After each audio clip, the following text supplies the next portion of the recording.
All right, welcome to the Jazz Piano School podcast, episode number 230. My name is Brendan Lowe, creator and founder of Jazz Piano School. Thank you so much for being here.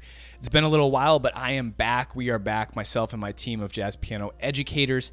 In this particular podcast, I'm going to be teaching you the 5 skill sets, the 5 must-know skill sets that you need to be a better improviser. Now, these things aren't going to just improve you right now. They're going to help the longevity of your career. They're going to help you consistently improve over your entire jazz piano career. And what I mean by that is that you're going to reach plateaus. You're going to reach blocks, stumbling blocks, right? And to get past those barriers, you're going to need these skill sets. And if you can turn back to these skill sets anytime you reach that kind of plateau or you feel like you're not getting better, I guarantee you, I promise you, these skill sets will help you get past the plateau. I was going to say bust through it. Either way, and continue to make upward progress in your improvising journey. All right. If you haven't checked out Jazz Piano School, go to jazzpianoschool.com. Check out all the free education we have to offer. And with that being said, let's dive right into the episode. Here we go. So the 5 skill sets. Number 1 is going to be you need to be able to assess where you're at and clearly name your goals for yourself. For example, if I have a goal to play more of a bebop style, right?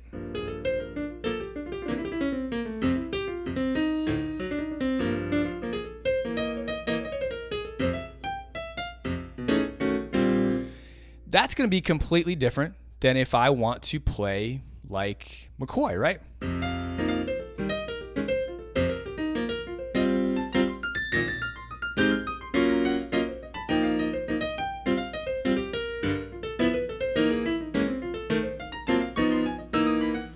That's a whole nother genre, right? Completely different.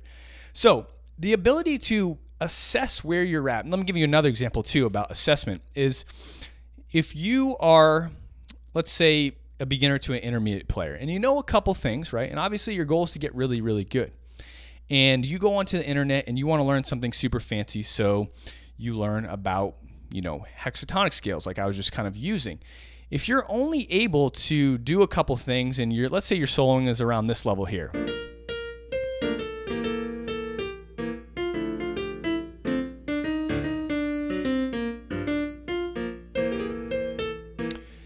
And then you go and you learn the hexatonic scale, right, on the internet, on the web or YouTube, right? And you're like, oh man, that's what I want to learn how to do. And you learn it and you try and use it, and now you're playing things like this.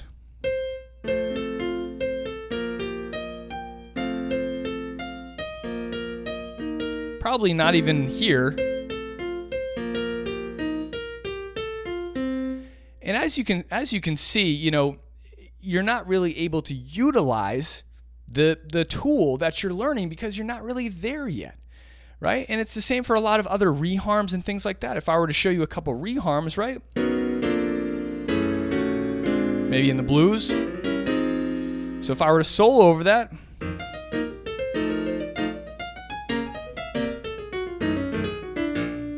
that's not going to really help you, obviously, if you're not at that level. And I see this so much with so many of my students.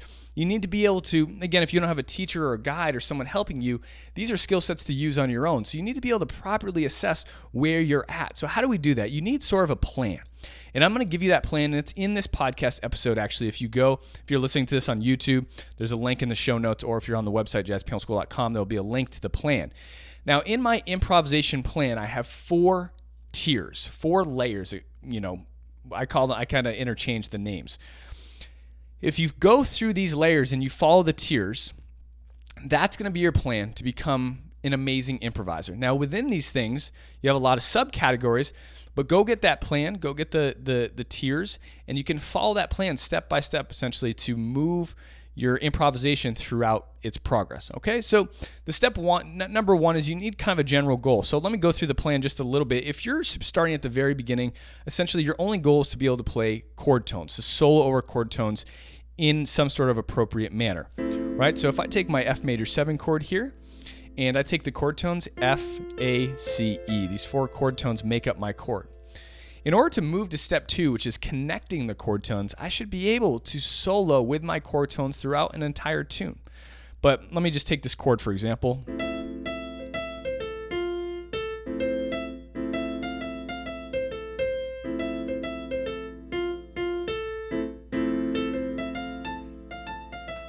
You should be able to do something along those lines of what I just demonstrated. Now, obviously, as you get better at this, you can make amazing solos that sound great, that actually no one would even be able to know that you're just using chord tones. So for example, if I were to solo over the tune Autumn Leaves, right? And I just use chord tones, go ahead and listen. I mean, you know, right? But if I were to play this out, in one of my performances, guarantee the audience wouldn't even know I was just using chord tones. 1, 2, 1, 2, 3, 4.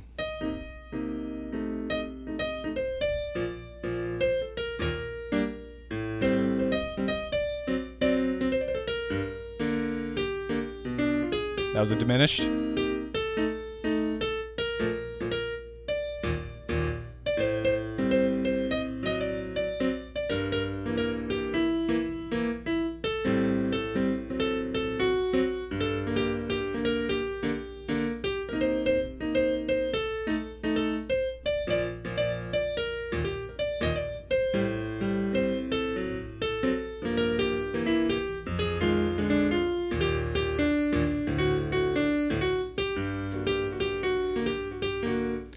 So that was all chord tones. Now, that was a great solo, right? It wasn't the best, obviously, because I was very limited in what I could do. But your goal is to strive to reach that point in the plan, essentially. For each step listed in the plan, you want to get to this level that is almost kind of, you can create an amazing solo out of just the simplest things that I'm giving you, right? And that's your goal. And it's amazing to think. I mean, ask yourself if you can do this for all the different steps that I've listed there, and see if you can get to that level, because it's amazing to see how many people can't even just use chord tones, right? Just even use chord tones, something as simple as chord tones through a tune to create a nice solo. Now, if you can do that, then trust me, all the other steps are going to become that much easier, all right? So number one, know where you're at. Know where you're at in the journey, in your own journey. Know what your goal is. Okay, and really kind of take an assessment of what you need. What do you need in this moment? Because if you can't do what I just did, you don't need Coltrane licks. You don't need Herbie licks yet, right? You don't need Keith licks or lines. You need to just build a foundation. That's going to be number one. Number two is going to be learn and understand what improv tools are. Learn and understand what improv tools are and how to integrate them. And I'm going to talk more about that. For example, an improv tool might be an altered scale. An altered scale is an improv tool. We need to have some sort of conceptual understanding of what improvisational tools are so that we can use them in our improvisation. So let's say my teacher taught me this, or I went to YouTube and I learned this improvisational tool. Now you want to be able to understand and differentiate what a tool is. A tool is not a lick. Okay, I don't classify licks or lines as tools because they're very specific. The tools allow us to create freedom, whereas licks and lines box us into playing exactly what that other person played. Do you see the difference? So if I were to learn this improv tool, it's my job now to use this tool and create improvisation out of it with the use of this tool.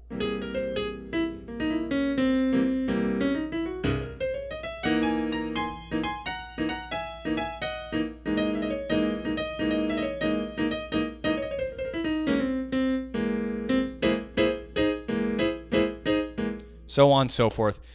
So that's the use of an improvisational tool. Another improvisational tool may be a bebop approach, right? That's an improvisational tool that you may be working on and using and integrating into your language. So maybe my bebop approach is half step below to chord tone. So maybe I'm working on that, like over a G minor 7, half step below to chord tone.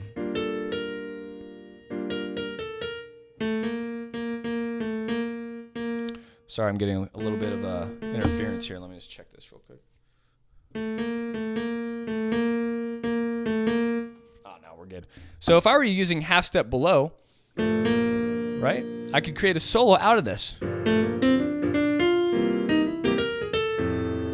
So what I did there, I think I played this.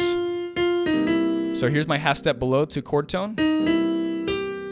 Half step below to chord tone over my F major 7. So I'm playing a G minor 7, half step below to the 3rd, right?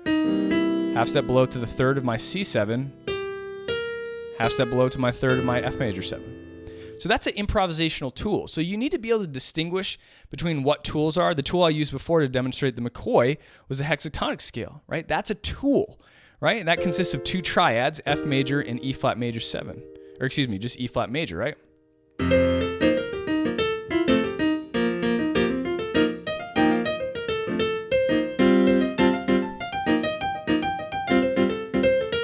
So on and so forth. So as you go through your journey, you're going to encounter a lot of different things, a lot of information, right, about improv. And again, I highly recommend you follow my improv plan, and I produce a lot of tools within each step, within each layer, and give you a lot of tools inside of Jazz Piano School and obviously through my podcast. But this is what you should be aware of as you're learning, right? So there's so many different tools. Now, you need to understand the tool and then know how to apply it. And I'm going to talk about that in just a second, how we actually practice improv. But be on the lookout for improvisational tools, right? An improvisational tool may be a reharm in your left hand. If I was playing a blues, instead of just going to the 4, right, chord, I might go 1, tritone. Believe it or not, that's an improvisational tool as well. Why? Because I can improvise over that reharm now. So now I have a tool in my tool bag. It's a very simple one, right? It's a tritone substitution, but I can use that for improvisational purposes now. However I want, whenever I want. I have complete freedom over this tool. Or I can go. Now I'm just comping, right? But if I were to solo, right? So if I go F7, maybe B7 here. I'm not playing in time. But here's my B7 mixolydian. And then I resolve it.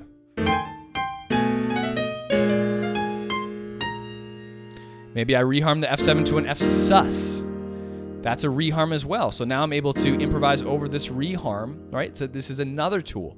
Another improvisational tool or a reharm tool if you want to call it, but it does apply to improvisation. So now I'm soloing over my sus.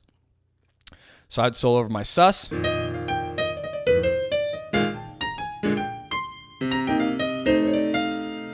So I'd have F sus here. I can do this. I'm just comping for myself.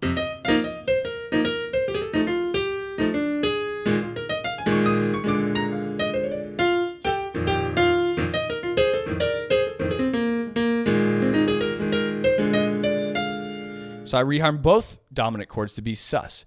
So those are improvisational tools, and you want to be able to learn and understand improv tools. The reason for this is because when you're able to distinguish what a tool is, what an improvisational tool is in the informational world, and by meaning, I mean the internet and your teacher, any resources that you find, you're going to be able to easily integrate those into your playing and hold on to them like they're your own, right? You know, it's like teaching someone how to fish instead of just giving them the fish. Okay, I've always considered lines and licks essentially the fish. It's like someone else is catching the fish and giving it to you, so you eat for the day. Obviously, you've probably heard this story or analogy, right? But when you learn improvisational tools, that tool is now yours. You know how to fish. You can catch your own fish, and that's what we're all striving to do, right? Is get our own fish, improvise ourselves, and create the lines from what we want to say musically, okay?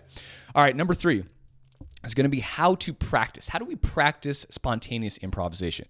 So we've gone over our plan. We've gone over learning and understanding what tools are. How do we practice these tools within our plan? All right, let's say you're at, if hopefully you've downloaded the plan. Hopefully, let's say you're at, let me see, connecting chord tones, right? Connecting chord tones. So if we're to connect 2 chords, let's say a C minor 7 to an F7,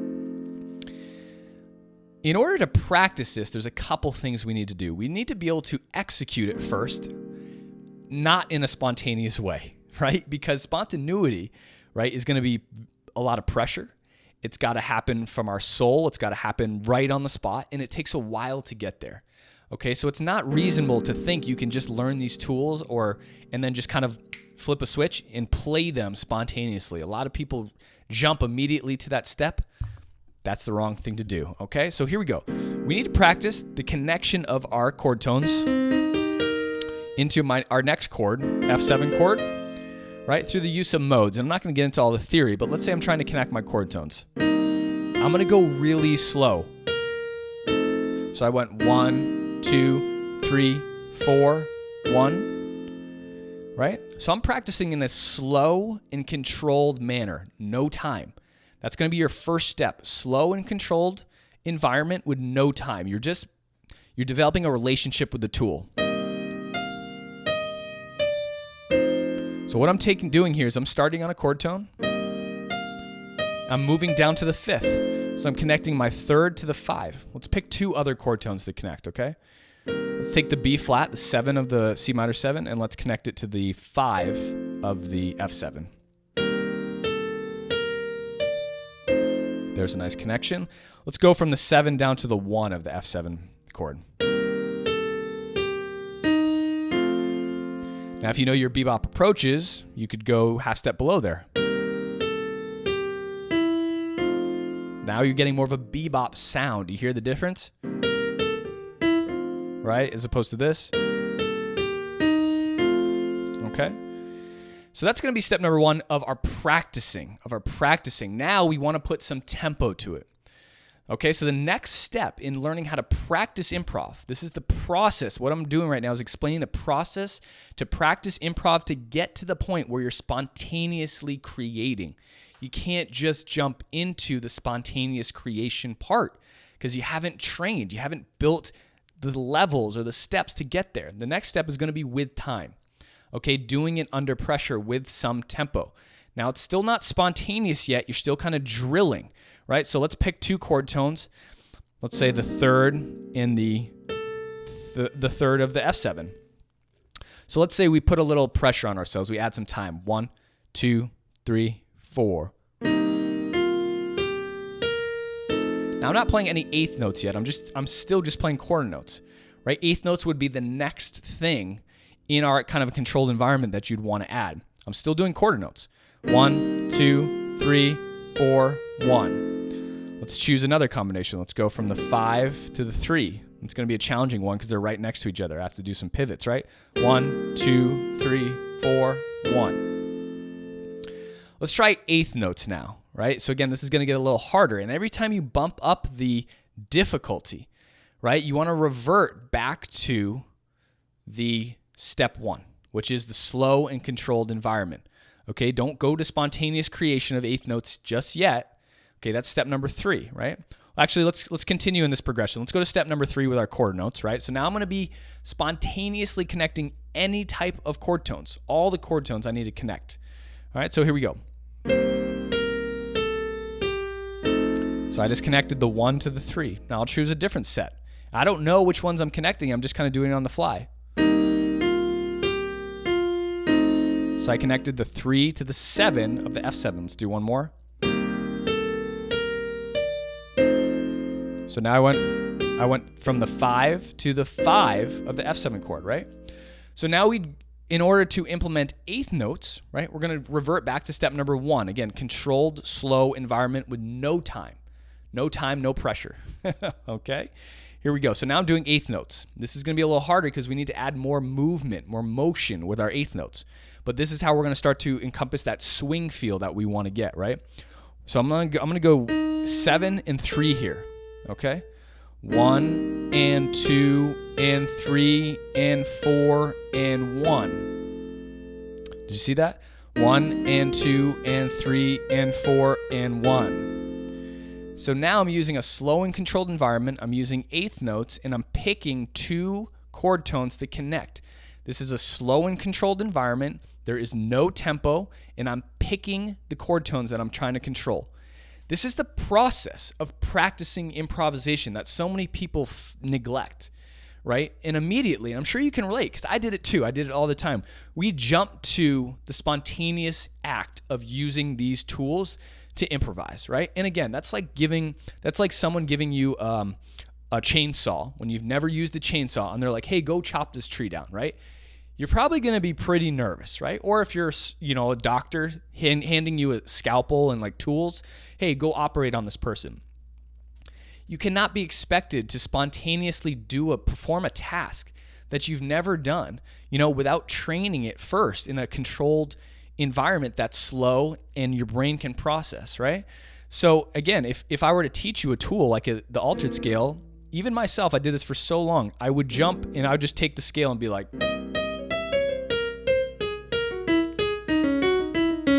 Now, I couldn't even do that, right? But nothing would come out right. All right. So this is the process of practicing improvisation. You need to take a step back for all the tools that you learn, right? Licks, anything. And licks, again, I mean, you can use the licks in a slow and controlled environment and then start to morph them. I'll get more into that later. But take your tools, go through that 3-step process I just told you.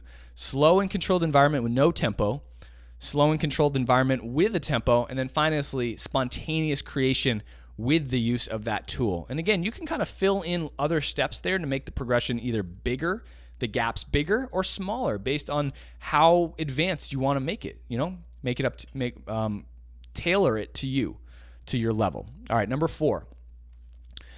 You need to understand and be able to analyze transcriptions and styles. Okay, this is like the last step in the 5 resources, skill sets that you need to consistently, become a better improviser, right? So you're going through my plan that I have. You're going through all the exercises there. You're going through the layers. You're working on all the things that I'm teaching you here. These are the very last steps of the plan. And if you've downloaded the plan, you'll see combination there for layer 4, and you'll see styles. Okay, and so this is more when we're analyzing transcriptions, we're looking at what people do, and we're incorporating their style into our playing. So let's say I'm a pretty good improviser. I teach a lot of students, and I see a lot of my students from members of Jazz Piano School where they can do things like this. They can improvise over Autumn Leaves, and it might sound like this.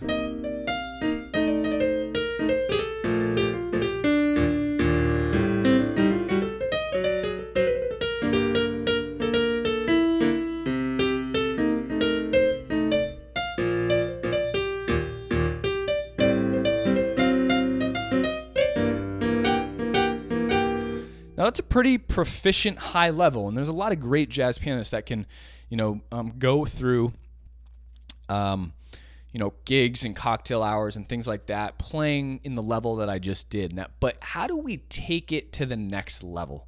Like, how do we bump up from there to where we're really creating just amazing things? And to get there, we need to analyze styles and textures and sounds. And this is all about musicality. Right? Why does Bill Evans sound the way he does? Why does Oscar Peterson sound the way he does? Why does Herbie sound the way he does? Why does McCoy sound the way he does, right? They're all using certain styles and techniques and things that make them sound the way they do. So you need to be able to understand and break down exactly what they're doing, which creates a sound. Let me give you some examples, right? For Oscar, he's using a lot of the blues language, So for an F blues, for example, he's going to be using a scale like this, right? And he has a lot of different, things that he does, like let's call them licks and lines. And you need to be able to understand the textures of what he's doing to get that sound, right?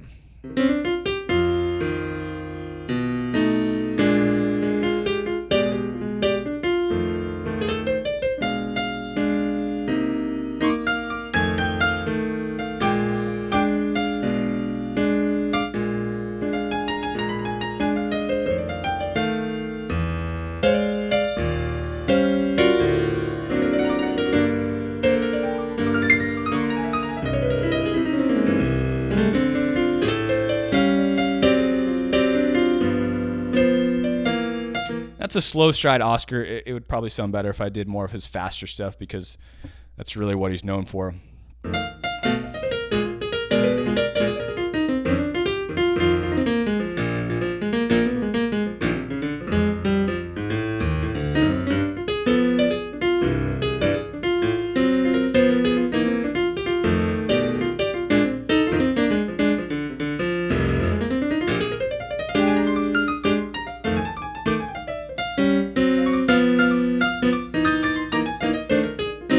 So on and so forth. Okay, that was more of an Oscar style. It's kind of messy.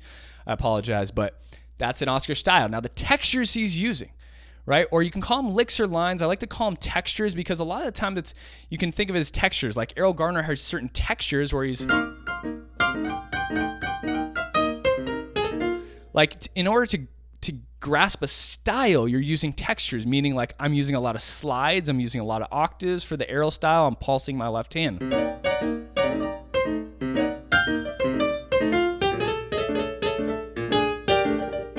A lot of shakes, a lot of rolls. Those are textures, right?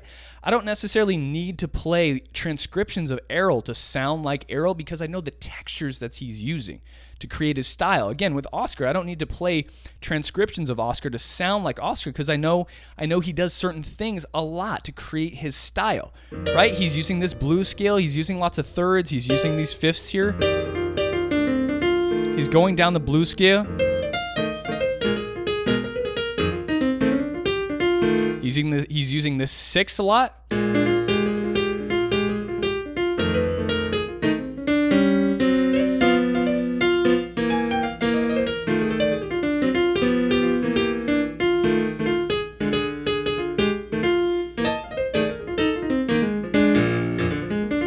Lots of arpeggios, lots of different things, right? So the top tier, and again, it's so funny because people always jump to the top tier first. Everyone's always trying to play transcriptions and analyze transcriptions, right? But it's only until you've kind of moving through the plan that I've given you and you have a solid foundation on all these other layers and things in order to improvise that you're going to be able to make use of things that the top echelon players are doing, right? Because you need to know how to analyze those. You need to know how to integrate them into your playing. All right, so number 4, again, is how to analyze the transcription. So like when you look at Oscar's transcription or you look at, Keith Jarrett's transcriptions, right? What is it that they're doing? What textures are they using? How can you include them into your improvisational style to make you a better player? And I'm not talking about licks. I'm talking about textures, right? What can you take away from Oscar that you can use? He's using lots of arpeggios. He's using lots of blues scale. He's using lots of thirds, right? He's using a lot of rhythmic contrast, which sounds like a drummer. Oscar's solos sound exactly like a drum solo because he has so much rhythm in there. And it's amazing, and he's swinging his butt off, right? So I'm not talking about licks. I'm talking about how to analyze transcriptions so that you can grasp the textures and take them out. Okay, that was number 4. Number 5 is going to be a really, really easy thing. You need discipline. You just need discipline. You need discipline to go through all the other steps, the previous steps that I've talked about, right? And not kind of always be on the edge to jump to the highest and most difficult thing, right? So much throughout my career, we always want to learn harder stuff because that's where we want to be in the future. But we need to understand that if we take our time and we're disciplined and we follow the process and we trust the process, we're going to get there. And when we do, we're going to have a much, much more facility to accomplish the things that we want to do if we follow the plan. We go step by step. Now, it doesn't mean you can't dabble in some of the harder stuff from time to time, but don't spend your whole time trying to play McCoy transcriptions or Herbie transcriptions or Oscar, right? Learn the basics, learn the fundamentals, because I'll tell you this, when you get to a certain level, it's all about your foundation and your technique. I couldn't do 90% of the things that I can do now if I hadn't gone through all these steps, okay? So just to review, number 1 is going to be assess the skill set, to assess where you're at truthfully, right? What level you're at, and place your goals there. So what's your goal? What's your next step? And I don't want you to jump from like step 3 to step 9. You want to be able to jump from step 3 to step 4, right? Make small progressive steps to help you get better as an improviser. Number 2, learn and understand improv tools, okay? Learn what improv tools are, how they work, how they function, and understand how they implement into improvisation and what they sound like. Like why do they make your playing better, right? The altered scale, bebop approach notes, reharms, the diminished scale, chord tones, connecting nodes, modes. Like, what do all these tools do? Like, why do teachers tell you to learn these things, right? We're not just telling you that just to, blow smoke up your you-know-what, right? But we're telling you for a specific purpose because they actually, help elevate the sound of your improvisation. Number 3, know how to practice improvisation to get to the level of spontaneous creation, right? Know how to practice your improvisation. Number 4, analyze transcriptions. Know how to analyze transcriptions and styles of players that you want to replicate or get to. Some students want to sound more like the modern style. Some students want to sound more like older style, right? Know what styles you want, how to take textures from those styles and implement them into your playing. And again, that's a really high level concept. Okay, and number 5, again, always have discipline to practice, to follow the steps that I've put forth before you. And again, when you have more discipline to do this in small chunks consistently, right, every single day, rather than kind of spending 2 hours every 2 weeks, you're going to get so much better so fast. All right, thanks so much for watching. Again, go to jazzpianoschool.com to check out all the free education that we have. Go grab the plan that I have there. It's free, available for download. You don't need to give your email address or anything. It's just available there. You can follow the plan. You can get the 4 steps that I just mentioned and a recap as well. If you're interested in joining our membership, we have a membership as well where you can get access to all of the information that I've just laid out and so much more. Thank you so much, and I'll talk to you soon.